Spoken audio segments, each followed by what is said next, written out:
Welcome back, my friends. It's been too long.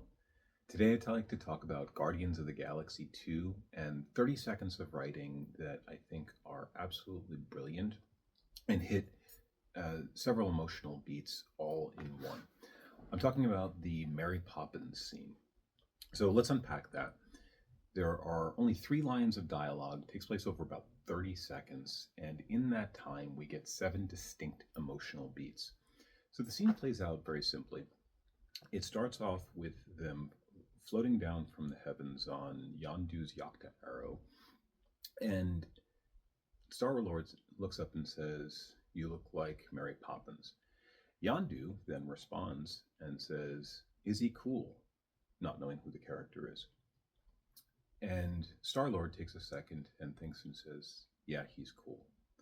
The two land, the music swells, and then Mantis gets hit in the head, and the magic is ruined. But a lot happened in that moment. So let's talk about it. So with the "You look like Mary Poppins," this was first intended as a comedic insult. This is a friendly jab between family members, right? So it was meant to get a laugh. Star Lord is always going for the pop culture reference, so this makes sense to him, of course. And then when Yondu says, "Is he cool?" what he's really saying is, "Am I cool? Am I somebody that my son could think of as being cool, like Mary Poppins?" So what he's doing is he's betraying all of these inner insecurities that he has about his life. All of the conversations that he had with Rocket earlier are crystallized in that one moment, and he's asking his son if he's cool.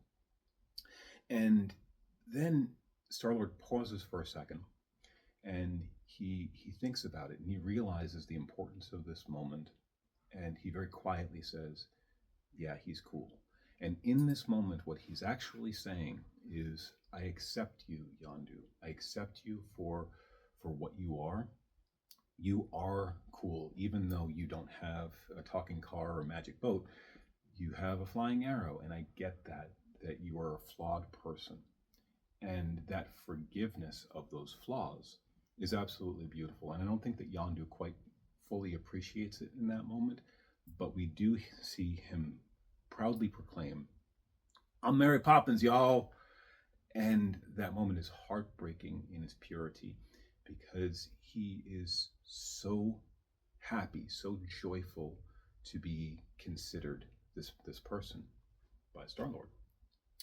So so then we get this wonderful proclamation. We can feel all of this pain. The gravitas that Michael Rooker brings to this tiny scene is amazing. And Chris Pratt, of course, also did an excellent job. So after that, then we get this emotional swell. They land, and they're with the team, and it's a hero moment. If ever there was a hero moment, it is this being able to stand with the Guardians, and the way they position him too. They have Yondu in the foreground, right? He's prominent in the team. He's standing, his chest out, and it's perhaps the proudest moment of his entire life, and it's the fruition. It's why he's able to accept death moments later with such grace, because he has realized that he didn't have to be what he thought he was. He was better than what he thought. So we get this wonderful emotional heroes moment. And then at the end, right around the 30-second mark from when this starts, then Mantis gets hit in the head with some flying debris, and the moment is over. And it ends with the perfect comic levity to this emotional scene.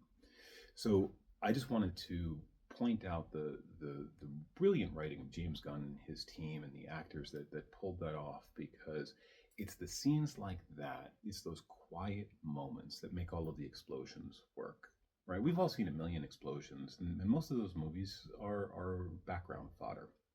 But every now and then we get a rare gem that gives us something truthful. So I hope you appreciated the movie as much as I did, and you are able to get from these scenes what I can when I unpack them. So until the next time, have fun, be good to each other, and respect your shelf.